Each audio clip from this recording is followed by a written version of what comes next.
ജന്മനക്ഷത്രങ്ങളുടെ പൊതുസ്വഭാവങ്ങൾ, ഓരോ നക്ഷത്രത്തിലും ജനിച്ചാലുള്ള പ്രത്യേകതകൾ, ഓരോ നക്ഷത്രത്തിനും അശുഭങ്ങളായ നക്ഷത്രങ്ങൾ, ദോഷശാന്തിക്കും ഐശ്വര്യത്തിനുമായി അനുഷ്ഠിക്കേണ്ട കാര്യങ്ങൾ, അനുകൂല നിറങ്ങൾ തുടങ്ങിയവയാണ് ഈ അധ്യായത്തിൽ ഉൾപ്പെടുത്തിയിരിക്കുന്നത്. ഓരോ നക്ഷത്രത്തിനും പ്രതികൂലമായ നക്ഷത്രങ്ങളിൽ ശുഭകർമ്മങ്ങൾ ഒഴിവാക്കേണ്ടതാണ്. ആ നക്ഷത്രത്തിൽപ്പെട്ടവരുമായി കൂട്ടുപ്രവർത്തനങ്ങൾ, അവരെ കണി കാണൽ, അവർക്ക് വേണ്ടി ജാമ്യം നിൽക്കുക തുടങ്ങിയ കാര്യങ്ങൾ ഒഴിവാക്കണം. ഓരോ നക്ഷത്രത്തിൻ്റെയും ദേവതയെ നിത്യം ഭജിക്കുന്നതും ഉത്തമമാണ്. ദശകാല വ്യത്യാസങ്ങൾ പരിഗണിക്കാതെ ജീവിതകാലം മുഴുവനും നക്ഷത്ര ദേവതയെ ഭജിക്കാം. അതിനുള്ള മന്ത്രങ്ങളും ഇവിടെ ഉൾപ്പെടുത്തിയിട്ടുണ്ട്.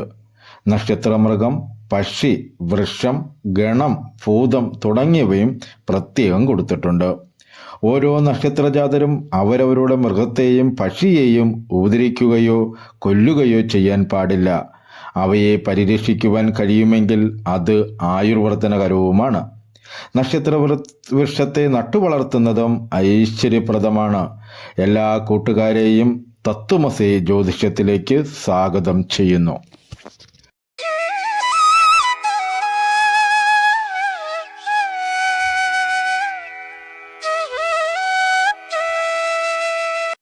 ഉത്തരം നക്ഷത്രത്തിൽ ജനിക്കുന്നവർ സാധാരണ സുഖജീവികളായിരിക്കും. സൗന്ദര്യവും സൗഭാഗ്യവും ഇവരെ അനുഗ്രഹിക്കുന്നു. സ്വഭാവശുദ്ധിയിലും സാത്വികമായ ആചാരങ്ങളിലും ഇവർ മറ്റുള്ളവരെ അപേക്ഷിച്ച് പ്രത്യേകതയുള്ളവരായിരിക്കും. അതിരറ്റ ആത്മാർത്ഥതയും സദാചാരബോധവും ഈശ്വരഭക്തിയും ഇവർക്കുള്ള അനുഗ്രഹീത ഗുണങ്ങളായി കാണപ്പെടുന്നു. മറ്റുള്ളവരെ സഹായിക്കുന്നതിനും പൊതു ഗുണത്തിനു വേണ്ടി പ്രവർത്തിക്കുന്നതിനും ഇവർ സന്നദ്ധരായിരിക്കും. ഉത്തരം നാളുകാർ പെട്ടെന്ന് ശുഭിതരാകുമെങ്കിലും ഇവർ തികച്ചും ശുദ്ധഹൃദയരാണ്. ക്ഷമിക്കുവാനും സഹിക്കുവാനുള്ള കഴിവ് ഇവരിൽ വളരെ ചുരുങ്ങുമെന്നേയുള്ളൂ. ഇവർക്ക് കോപമുണ്ടായാൽ വീണ്ടും വിചാരം കൂടാതെ എന്തും കാട്ടിക്കൂട്ടുവാൻ മടിയില്ല. പക്ഷേ അത്തരം സന്ദർഭങ്ങളിൽ പിന്നീട് അവയെക്കുറിച്ച് പശ്ചാത്തപിക്കുവാനും അവർക്ക് അധിക സമയം വേണ്ടിവരില്ല. കാര്യങ്ങൾ ഇത്തരത്തിലാണെങ്കിൽ തന്നെയും ഇവരുടെ തെറ്റിനെ സമ്മതിച്ചു കൊടുക്കുവാൻ ഇവർ കൂട്ടാക്കുന്നവരായിരിക്കുകയില്ല. പ്രത്യക്ഷത്തിൽ തെറ്റാണെന്ന് ബോധ്യമുള്ള കാര്യമായാലും അതിനെ സാധൂകരിച്ചുകൊണ്ട് മാത്രമേ ദാക്ഷിണ്യവൃത്തി പ്രകടിപ്പിക്കുകയുള്ളൂ. ഈ നാളുകാർ ഭാരിച്ച ചുമതലകൾ വഹിക്കേണ്ടി വരുന്നതോടൊപ്പം വലിയ സ്വതന്ത്ര ബുദ്ധികളുമായിരിക്കും. എപ്പോഴും ഇവരെ പ്രസന്നന്മാരായി കാണാവുന്നതാണ്. സൗഹൃദത്വവും കലാകുശലതയും ഇവരിലുള്ള സവിശേഷതകളായിരിക്കും. ഏറിയ കൂറും ഇവരെ നല്ല കർമ്മകുശലന്മാരായി കാണപ്പെടുന്നു. അതേപടി സൗഹൃദത്വവും ഇവർക്കുണ്ടായിരിക്കും. ചതിവും വഞ്ചനയും ഇവരിൽ നിന്നും സാധാരണ അകന്നിരിക്കും. അതുപോലെ തന്നെ സ്വാർത്ഥതയോ ദുരാഗ്രഹമോ ഒന്നും ഇവരിൽ കണ്ടുവരാറുമില്ല. ഉത്തരം നാളുകാർ പൊതുകാര്യ ജീവിതത്തിൽ ശോഭിക്കുന്നവരാണ്. അതുകൊണ്ട് മുതലെടുക്കുവാനും ഇവർ സമർത്ഥന്മാരാണ്. പൊതുകാര്യം നടത്തി ഇവരെടുക്കുന്ന ലാഭത്തിന് ഒരു വിശേഷതയുണ്ട്. സ്വന്തം നിലയിൽ കാര്യനഷ്ടം ഒന്നാമതായും ആവശ്യമില്ലാത്ത ശത്രുത്വം സമ്പാദിക്കുന്നത് രണ്ടാമതായും. ഇങ്ങനെ പോകുന്നു ഇവരുടെ പൊതുകാര്യ ജീവിതവും അതിലുണ്ടാകുന്ന നേട്ടവും. സ്വന്തം കാര്യങ്ങൾ മാറ്റിവെച്ചു പോലും ഇവർ ഔദാര്യം പുലർത്തിയിട്ട് സ്വന്തം കാര്യത്തിന് പിന്നീട് ക്ലേശിക്കുകയും ചെയ്യാറുണ്ട്. ദീനാനുകമ്പയും ആശ്രിത വാത്സല്യവും ഇവർക്ക് കൂടുതലായിരിക്കും. ചില കാര്യങ്ങളിൽ ഇവർക്ക് വിശ്വാസം ഉറച്ചുപോയാൽ ആർക്കും അതിൽ നിന്നും ഇവരെ പിന്തിരിപ്പിക്കുവാൻ സാധ്യമല്ല. യുക്തിവാദവും പ്രേരണാശക്തിയും ഇവരുടെ വിശ്വാസത്തിന് മുമ്പിൽ നിഷ്പ്രഭങ്ങളായിരിക്കും. ഉത്തരം നാളുകാർ അസാമാന്യ പരിശ്രമികളാണ്. പരിശ്രമശീലം ഇവരെ അഭിവൃദ്ധിപ്പെടുത്തുകയും ചെയ്യുന്നു. ബുദ്ധിപരമായ പ്രവർത്തനങ്ങളിലും എഴുത്തുകുത്തുകളിലും അധ്യാപകവൃത്തി, ശാസ്ത്രീയ പ്രവർത്തനങ്ങൾ ഇവയിലും ഇവർ വളരെ ശോഭിക്കുന്നു. ധാരാളം ശിഷ്യന്മാരോ അനുയായികളോ ഉണ്ടാകുവാനും പ്രതാപമുള്ള പല വലിയ പ്രവർത്തനങ്ങൾ ചെയ്യുവാനും ഇവർക്ക് ഇടയാക്കുന്നതാണ്. ഇവരുടെ ദാമ്പത്യ ജീവിതം സംതൃപ്തകരമായിരിക്കും. ഗൃഹജീവിതത്തിലും ഇവർ സമാധാനവും സംതൃപ്തിയും പുലർത്തിപ്പോരുന്നു. ഈ നാളുകാരുടെ ജാതകത്തിൽ ശുക്രന് പാപദൃഷ്ടി, പാപയോഗം മുതലായവ ഉണ്ടായിരുന്നാൽ ഒന്നിലധികം വിവാഹങ്ങൾക്കിടയാകും. അനുസരണയും ഈശ്വരവിശ്വാസവും കുലീനതയുമുള്ള ഭാര്യമാരായിരിക്കും ഇവർക്ക് വന്നു ചേരുന്നത്.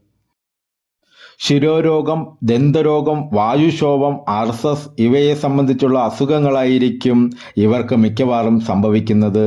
അതിരറ്റ സുഖലോലുപത്വം ഇവർക്കുണ്ടായിരിക്കും. തന്നിമിത്തം രോഗങ്ങളെ സംബന്ധിച്ച് കാര്യമായ പരിഹാരമാർഗം നേടുവാനുള്ള സമയമോ സന്ദർഭമോ ഇവർക്കുണ്ടാകുന്നില്ല. പൊതുവെ ഇവരുടെ ജീവിതം ഏതാണ്ട് 32 വയസ്സ് വരെ മിക്കവാറും ഇരുളടഞ്ഞതായിരിക്കും. 38 വയസ്സിന് ശേഷം മാത്രമേ ശരിയായ ജീവിത പന്ഥാവിലെത്തുവാനും പുരോഗതി കൈവരിക്കുവാനും ഇവർക്ക് സാധ്യമാകുകയുള്ളൂ. അതും പ്രതിബന്ധങ്ങളുടെ ഘോഷയാത്രയോടു കൂടിയായിരിക്കാനേ ഇടയുള്ളൂ. 38 വയസ്സ് മുതൽ 62 വയസ്സുകൾക്കിടയിൽ ഇവർക്ക് പല വലിയ കാര്യങ്ങളും നേടുവാൻ സാധിക്കുന്നതാണ്. പണത്തെ അപേക്ഷിച്ച് പ്രതാപവും സൽകീർത്തിയും ബഹുജന സമ്മതിയും കൂടുതലായി ഇവർക്ക് നേടുവാൻ കഴിയുന്നത്. ഈ നാളുകാർ പൊതുവെ ദൈവാധീനമുള്ളവർ തന്നെ. ഈ നക്ഷത്രത്തിൽ ജനിച്ച സ്ത്രീകൾക്ക് ഇപ്പറഞ്ഞ ലക്ഷണങ്ങൾ അധികവും ഉണ്ടായിരിക്കും. ഇവർ ശാന്തകളും സൗമ്യകളുമായിരിക്കും. ഇവരിൽ ചിലരുടെ മുഖത്ത് ഏതെങ്കിലും മറുകടയാളം കാണപ്പെടുന്നു. അഴകുള്ള മെയ്യും പൊതുവെയുള്ള ആകാര സൂക്ഷ്മയും ഈ നാളുകാരിൽ കാണപ്പെടുന്നു. ഗുരുത്വവും ഈശ്വരഭക്തിയും ഇവരിൽ ഉണ്ടായിരിക്കും. സമാധാനകാംക്ഷികളായ ഇവർ നല്ല വാക്കുകൾ പറയുന്നവരും ആരോടും കഴിയുന്നത്ര ശത്രുത്വം പുലർത്താത്തവരുമായിരിക്കും. ഭർത്താവിൽ നിന്നും സന്താനങ്ങളിൽ നിന്നും ശാശ്വതമായ സമാധാനം ഇവർ അനുഭവിക്കുന്നു. വിവാഹത്തിന് ഗൃഹം ചമയ്ക്കുക, ഗൃഹപ്രവേശം ചെയ്യുക, ആദ്യമായി ആഭരണങ്ങൾ ധരിക്കുക, കച്ചവടം തുടങ്ങി മുതലായവയ്ക്കെല്ലാം ഉത്തരനക്ഷത്രം നല്ലതാണ്. ഈ നക്ഷത്രത്തിന് ആദ്യം ആദിത്യദശ, തുടർന്ന് ചന്ദ്രൻ, ചൊവ്വ, രാഹു, വ്യാഴം, ശനി, ബുധൻ ഈ ക്രമത്തിൽ ദശാകാലങ്ങൾ കണക്കാക്കാം. പ്രതികൂല നക്ഷത്രങ്ങൾ: ചിത്തിര, വിശാഖം, കേട്ട, ഉത്രം ആദ്യപാദത്തിൽ ജനിച്ചവർക്ക് പൂരുരട്ടാതി 4-ാം പാദം, ഉത്തിരട്ടാതി, രേവതി എന്നിവയും, ഉത്തരം മുക്കാലിൽ ജനിച്ചവർക്ക് അശ്വതി, ഭരണി, കാർത്തിക ആദ്യപാദം എന്നിവയും അശുഭ നക്ഷത്രങ്ങളാണ്. അനുഷ്ഠിക്കേണ്ട കാര്യങ്ങൾ: കുജൻ, വ്യാഴം, ബുധൻ എന്നീ ദശകളിൽ ഇവർ വൃതിപ്രകാരം ദോഷപരിഹാര കർമ്മങ്ങൾ അനുഷ്ഠിക്കേണ്ടതാണ്. ആദിത്യ പ്രീതികരങ്ങളായ കർമ്മങ്ങൾ: ആദിത്യ ഹൃദയ ജപം, ശിവക്ഷേത്ര ദർശനം, ശിവഭജനം എന്നിവ ഉത്തരം നക്ഷത്രക്കാർക്ക് ശുഭഫലങ്ങൾ നൽകുന്നു. ഇവർ നിത്യവും ആദിത്യ പ്രാർത്ഥനയോടെ അല്പസമയം വെയിലേൽക്കുന്നതും നന്നായിരിക്കും. പ്രത്യേകിച്ച് ഉത്രം ആദ്യപാദത്തിൽ ജനിച്ചവർക്ക് രാശാധിപനും സൂര്യനായതിനാൽ ആദിത്യ ഭജനം ക്ഷിപ്രഫലങ്ങൾ നൽകുന്നു. ഞായറാഴ്ചയും ഉത്രവും ചേർന്ന് വരുന്ന ദിവസം ഇവർ സവിശേഷ പ്രാധാന്യത്തോടെ ആദിത്യനെ ഭജിക്കുക. ഉത്രം മുക്കാലിൽ ജനിച്ചവർ ബുധ പ്രീതികരങ്ങളായ കർമ്മങ്ങൾ, ശ്രീകൃഷ്ണ ക്ഷേത്ര ദർശനം, നിത്യേനയുള്ള ഭാഗവത പാരായണം എന്നിവ നടത്തുന്നത് നന്നായിരിക്കും. ചുവപ്പ്, കാവി, പച്ച എന്നീ നിറങ്ങൾ ഇവർക്ക് അനുകൂലമാണ്.